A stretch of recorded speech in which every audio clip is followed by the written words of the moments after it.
Minecraft. But आज के इस वीडियो में हम आ चुके हैं सिनेमा हॉल फिल्म देखने। तो चलो चलते हैं।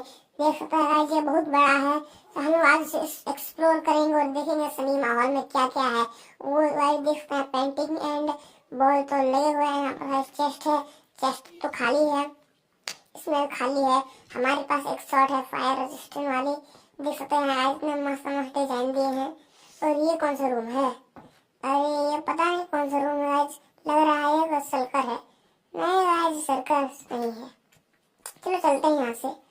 उधर गाइस बहुत बड़ा है आइस सिनेमा हॉल। तो चलो आप लोग थंबनेल देख कर पता कर लिए होंगे कि कितना बड़ा है।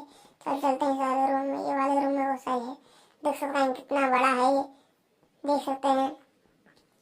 देखिए गाइस कितना बड़ा है ये। और आप लोग देख सकते हैं कितना बड़ा आइस है ये, आइस का पूरा बनाया है। यहाँ पर हम लोग स्केटिंग कर सकते हैं बोट से गाइस।